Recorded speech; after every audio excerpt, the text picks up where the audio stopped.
इस कार्यक्रम के प्रायोजक हैं श्री नरेंद्र शकुंतला, कमलेश अनुराधा, गिरीश अंजू, अनुराग प्राशी, अरहम, नेहरा वेद, बाबूलाल जी, गिरनीबाई परिवार, ग्रेटर बाबा परिसर, इंदौर। श्रीमान ओम प्रकाश प्रभादेवी सेठी, श्रीमान संदीप सविता सेठी, श्रीमान सचिन अमिता, यशस्वी, लहर, अवयुक्त, अव्यान एवं समस्त सेठी परिवार, गुवाहाटी, बेंगलोर। श्री विजय, श्रीमती वाणी छावड़ा, किशनगढ़, श्री हेमंत सेठ, बांसवाड़ा, श्रीमती चंद्रकांता, श्री भरत, श्रीमती ऋतु जैन, इंदौर।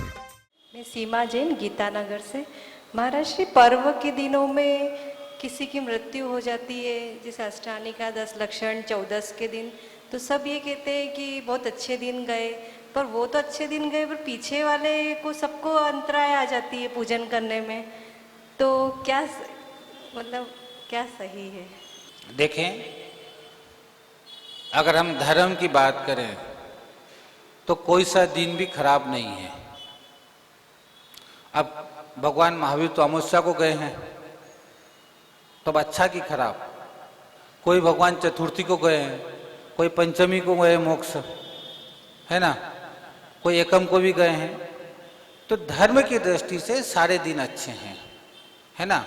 अब ज्योतिष की दृष्टि से हम गणना करते हैं तो वो अलग विषय हो जाता है। ज्योतिष की गणना से दर्शा होता है कि कौन सी तिथि, कौन सा वार, कौन सा नक्षत्र, तो उसमें कौन सा योग बनेगा, वो अलग विषय हो गया। अब मरने की कोई अच्छा और बुरा दिन हो, ये तो कोई बात हुई नहीं। जब मर जाए, जब उसका आयु कर्म आएगा, वो अच्छा है। और जहाँ तक तुम्हारी बात है पीछे वालों की, तो परिवार में जो पैदा हुए हैं और उनसे जो संबंध बनाया है, उसका फल तो भोगना ही पड़ेगा। जो आपने संबंध बनाए रखे थे मोह कर्म, किसके कारण? मोहिनी कर्म के कारण। और मोहिनी कर्म के कारण जो आप पूजा पाठ नहीं कर पाते हो, उस कर्म के इतना समझना चाहिए कि मेरे सिर्फ एक पिता के मरने से, भाई के मरने से मेरा धर्म छूट गया, तो मेरे जीवन में कितना बड़ा पाप कर्म उदय है। तो आपके तो अंतराय कर्म का उदय है कि आप दान देने से या अन्य अन्य प्रकार से जो वंचित रह गए हो, वो निश्चित रूप से आपके कहीं न कहीं कोई न कोई अंतराय या पाप कर्म का उदय आया था, इसके कारण ऐसा हो रहा था। अब मरने वाला तो जब मरेगा सो मर जाएगा, उसमें हम कुछ भी नहीं कर सकते, क्योंकि तीर्थंकर भगवान भी आयु कर्म को न कम कर सकते हैं न ज़्यादा कर सकते हैं। जितनी उन्होंने बांधी है और जितनी उन्होंने जिस आयु की बांधी है, और जब उसे मरना होगा तब वो निश्चित मरेगा। तो उसमें हमें उनकी ये तो अच्छा है, पर हमारा निश्चित रूप से कहीं ना कहीं पाप कर्म का उदय है। ओम नमः। मेरा नाम मंजू पटोदी है, मैं तिलक नगर से हूँ। गुरुदेव नमस्तु।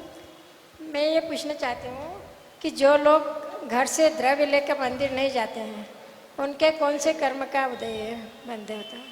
देखो, अब ये सब विषय जो ऐसे हैं ना, अब एक बात करो कि सब्जी खरीदने जाना हो तो पैसे घर से लाओगे कि पड़ोस की जेब में से निकालोगे? सब्जी खरीदने गए तो जिसकी दुकान पे गए उसकी गोलक में से निकाल उसको पैसे दोगे, अपनी जेब से दोगे?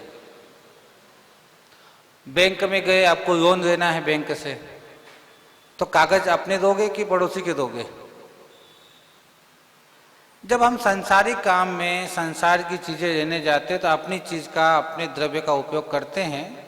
तो जब मंदिर जाते हैं और हम पुण्य किए जा रहे हैं और जरा सी सामग्री को हाथ लग जाता है तो कि निर्माल्य को हाथ लग गया, हाथ धो लो, फिर आप मंदिर की सामग्री का उपयोग करते हो, पड़ोसी की सामग्री का उपयोग करते हो, तब वो कहीं ना कहीं दोष का कारण तो हमारे जीवन में है।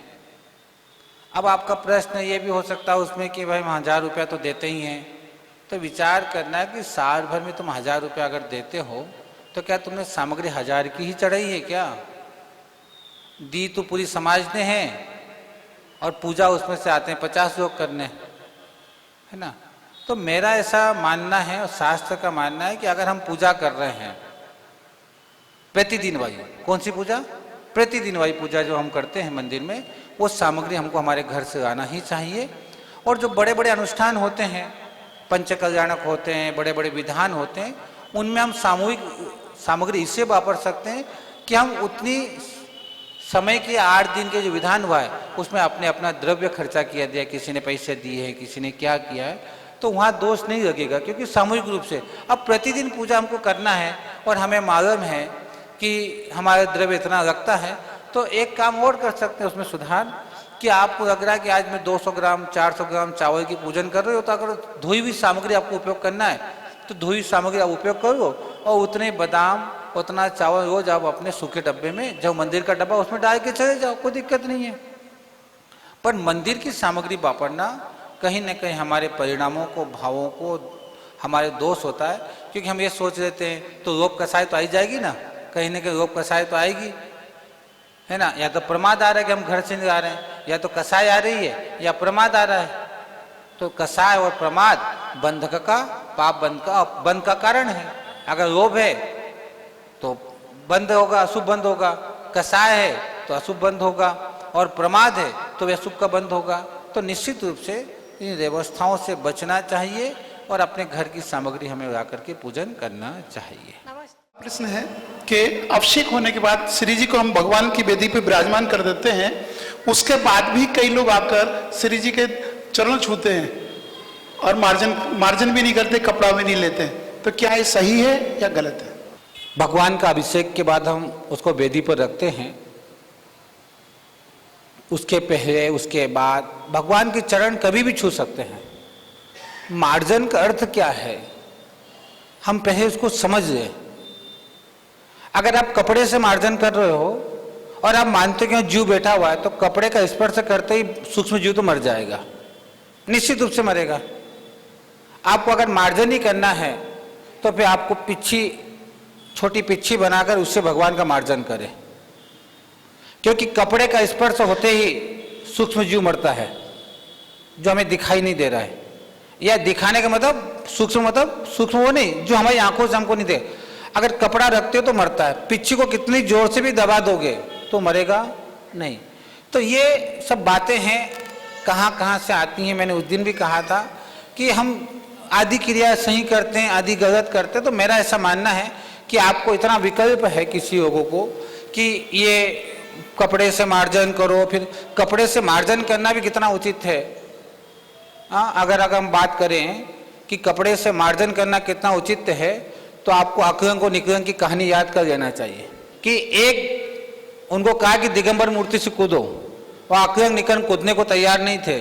उन्होंने एक धागा मूर्ति पर डाल दिया और कूद गए कि एक धागे का अगर स्पर्श हो जाए मूर्ति को, दिगंबर नहीं हो सकती हो, और वो कूद गए। ये कहानी है, मैं नहीं कह रहा हूँ, शास्त्र में, ठीक है ना।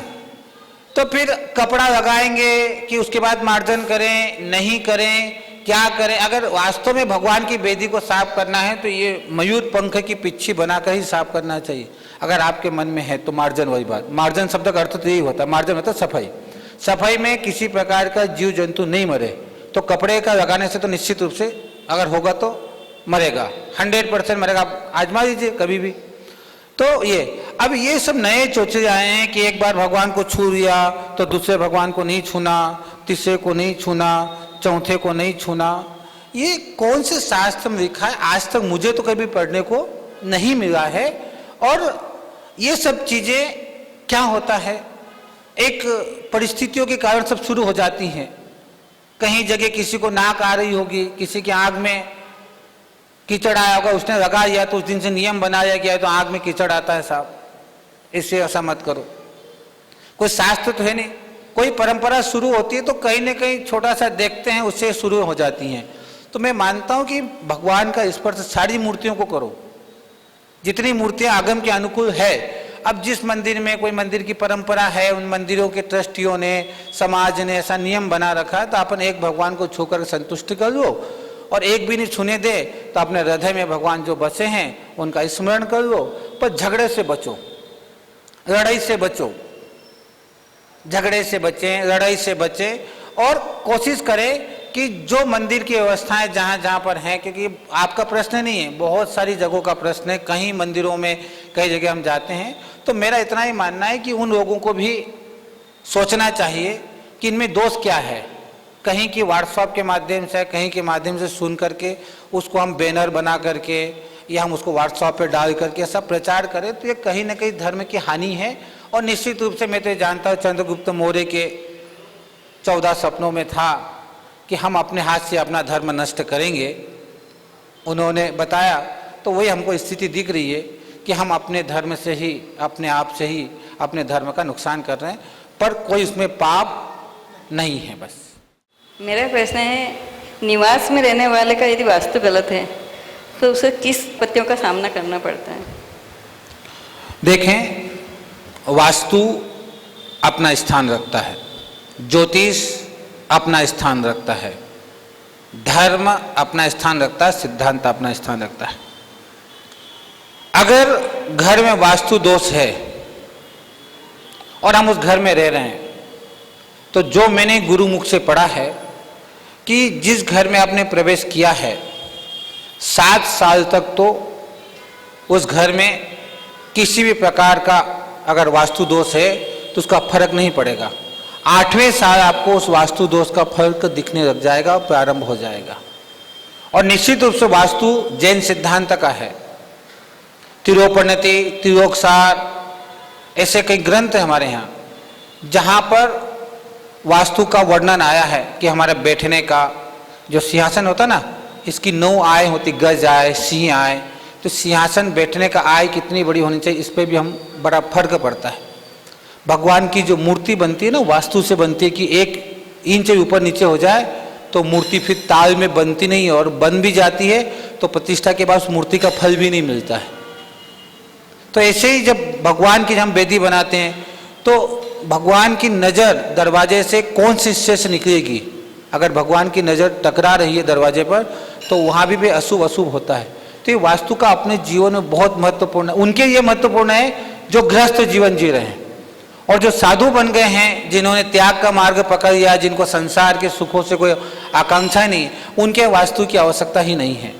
क्योंकि साधु का आकाश ही है, सब कुछ आकाश के नीचे रहना है, आकाश के नीचे जाना है। तो जो गृहस्थ में है, जिनका परिवार है, जिनकी दुकान है, जिनका व्यापार है, जिनके बच्चे हैं, उन पर निश्चित रूप से वास्तु का प्रभाव पड़ता है। और वास्तु दोष दूर करने के लिए हमारे यहाँ बहुत सारे उपाय बताए। जैसे अभी हमने नंदावत स्वस्तिक की बात कही, शास्त्र में बहुत अच्छा पढ़ने में आया, यानी हम कई बार पढ़ रहे थे, पर पढ़ते पढ़ते इतना वर्णन आया है कि अगर नंदावत स्वस्तिक लगाते हैं तो घर का वास्तु दोष और नकारात्मक ऊर्जा बहुत जल्दी समाप्त होती है।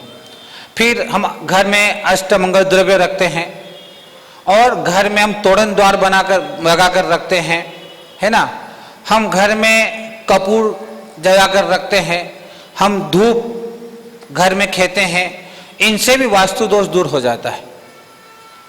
अनेक घर में दीवारों में क्रीम शब्द है ना, भक्तामर का क्रीम शब्द है, ऐसे 48 क्रीम तांबे पर, चांदी पर बना लो और उनको दीवारों में लगा दो, अलग अलग दीवारों में 48 क्रीम को, तो भी वास्तु दूर खत्म होता है, वहाँ की सकारात्मक ऊर्जा आती है।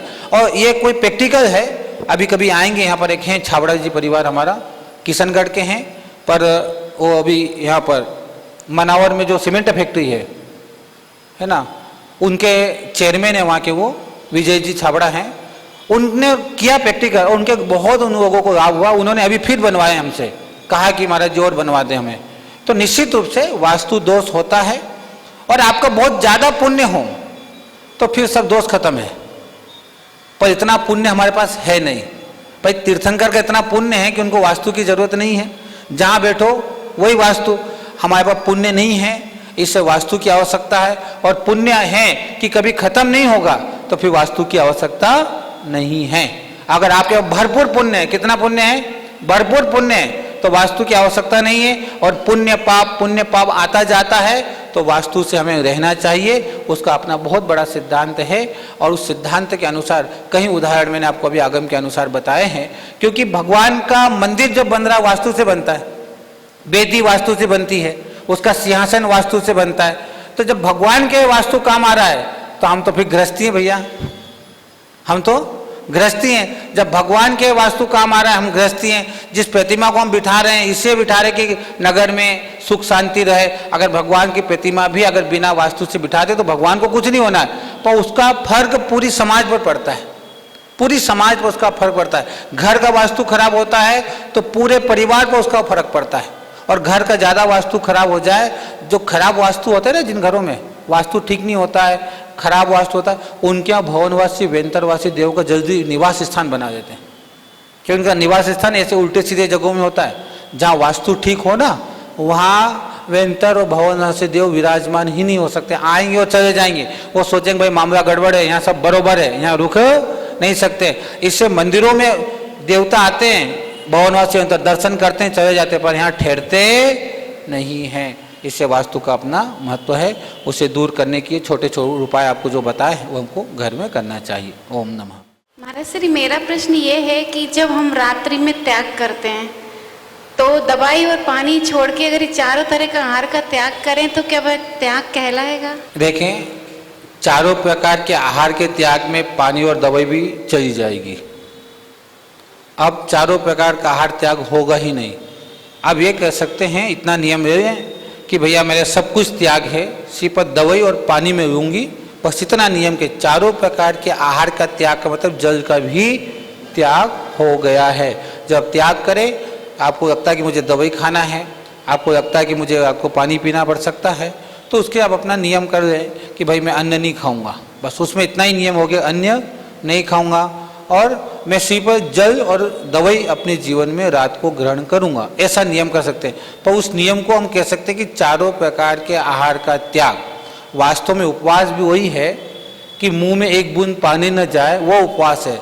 अगर मुंह में पानी चला गया तो फिर उपवास नहीं हुआ। वो उपवास की सही परिभाषा यही है। और उपवास के साथ इसकी परिभाषा ये भी है, इसे आपने त्याग किया, अगर चारों प्रकार के आहार का त्याग किया तो फिर आप दवाई पानी कुछ भी नहीं ले सकते, मुंह में एक बूंद पानी भी ग्रहण नहीं कर सकते हैं। इसलिए ऐसा कभी करना मत कि चारों प्रकार आहार का त्याग फिर पानी और दवाई ले लो, तो वो कहीं ना कहीं पाप का कारण बनेगा। छूट जरूर रखें, कि आप कितनी छूट रखना चाहते हो आपके डिपेंड करता है कि मेरे को ये छूट रखना है ना। छूट रख लेते हैं रात को और फिर उसके बाद त्याग कर देते हैं। आप जितनी छूट रखें हाँ। उतना वे चारों प्रकार का कहते ही आप मुंह में पानी भी नहीं रख सकते। बस अब आपको कितनी छूट रखना है वो रखें, हम अपने मुंह से क्या बताएंगे उसमें, क्योंकि हम तो पानी पीने का भी नहीं कहते 6 बजे बाद। तो आपको जो छूट रखना हो आप रखें, पर चारों प्रकार के आहार के त्याग में आप पानी का ग्रहण नहीं कर सकते हैं। ओम नमः। इस कार्यक्रम के प्रायोजक हैं श्री नरेंद्र शकुंतला, कमलेश अनुराधा, गिरीश अंजू, अनुराग प्राशी, अरहम, नेहरा वेद, बाबूलाल जी, गिरनीबाई परिवार, ग्रेटर बाबा परिसर, इंदौर। श्रीमान ओम प्रकाश प्रभा देवी सेठी, श्रीमान संदीप सविता सेठी, श्रीमान सचिन अमिता, यशस्वी लहर, अवयुक्त अव्यान एवं समस्त सेठी परिवार, गुवाहाटी, बेंगलोर। श्री विजय, श्रीमती वाणी छावड़ा, किशनगढ़। श्री हेमंत सेठ, बांसवाड़ा। श्रीमती चंद्रकांता, श्री भरत, श्रीमती ऋतु जैन, इंदौर।